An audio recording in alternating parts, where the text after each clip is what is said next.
Hi, അനുഗ്രഹം ചാനലിലേക്ക് സ്വാഗതം. മാലകൾ പുതിയത് 2 ഡിസൈൻ ഇന്ന് ചെയ്തിരിക്കുകയാണ്. അതിൽ ഒന്ന് ചുവപ്പ് മുത്തുകളും ഗോൾഡൻ ബോൾസ് ഉപയോഗിച്ചിട്ടാണ് ചെയ്തത്. അതിന് താമരയുടെ സൈഡിൽ വെക്കാൻ ലോക്കറ്റാക്കാൻ ഒക്കെ ചെയ്യാൻ പറ്റുന്നൊരു ഡിസൈനിൽ കിട്ടിയിട്ടുണ്ട്. ചുവപ്പ് തന്നെയാണ് അത്. 6 രണ്ട് വശത്തും 3 വീതം അതിൽ ചെയ്യുമ്പോൾ തന്നെ ആദ്യം ഒരു 20 മുത്തിൻ്റെ ചുവപ്പ് മുത്തിൻ്റെ വർക്ക് ചെയ്തു. 2 മണിയും ഒരു ചുവപ്പും ചേർന്നിട്ടുള്ള നമ്മളിതുവരെ ചെയ്തില്ല അതേപോലെ തന്നെ കഴിഞ്ഞ തവണ ഗോൾഡ് ചെയ്ത പോലെ നടുക്ക് ചുവപ്പ് വരുന്ന വിധത്തിലാണ് ചെയ്തത്. അതിൽ കൂടി അതൊരു 20 എണ്ണം കഴിഞ്ഞപ്പോൾ താമരയുടെ ലോക്കറ്റ് വശത്തു കൂടി അത് എല്ലാ സൈഡിലും അത് പിന്നെ അതിലെ കൂടി സൂചി കോർക്കാനുള്ള ദ്വാരങ്ങളുണ്ട്. ഞാനിപ്പോൾ ഇങ്ങനെ സൈഡ് ചരിച്ചിട്ട് വെച്ചിട്ടാണ് ചെയ്തിരിക്കുന്നത്.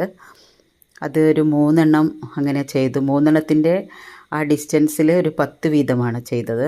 ആ 10 ഞാൻ എണ്ണുന്നത് കറക്റ്റ് ഞാൻ ആ ചുവപ്പ് മുത്തിൻ്റെ എണ്ണമാണ് പറയുന്നത്. അത് എല്ലാം കൂടി ഇപ്പോൾ ചുവപ്പ് മുത്ത് നടുക്ക് വരണമെങ്കിൽ 10 എന്നുള്ളത് ഒരു 20 എണ്ണം ചെയ്താൽ ഗോൾഡ് അടക്കം ചെയ്താലേ നമുക്ക് 10 നടുക്ക് വരുന്ന വിധത്തിലാകാൻ പറ്റുള്ളൂ. അങ്ങനെ ചെയ്തിട്ട് പിന്നെ 3 എണ്ണം ഫിറ്റ് ചെയ്തിട്ട് വീണ്ടും ആ ഡിസ്റ്റൻസ് കഴിഞ്ഞപ്പോൾ ഒരു പാലക്കൻ്റെ ടൈപ്പ് ഒരു ചുവപ്പ് ലോക്കറ്റ് അതിന് ഫിറ്റ് ചെയ്തു. അങ്ങനെയാണത്. അപ്പുറത്തെ വശത്തും അങ്ങനെ ചെയ്തിട്ട് പൂർത്തിയാക്കി. ഇതാണ് ചുവപ്പ് ചെയ്തിരിക്കുന്നത്. പിന്നെ ഞാൻ ചെയ്തിരിക്കുന്നത് പച്ച. അത് ഒരു പ്രയാസമില്ല, വെറുതെ ഇങ്ങനെ സൂചിയിൽ കോർക്കുക മാത്രമാണ് ചെയ്തത്. അതിൽ നല്ല ഡിസൈനുള്ള ബോൾ കിട്ടി, ജാലി ബോൾസ് കിട്ടിയിട്ടുണ്ട്.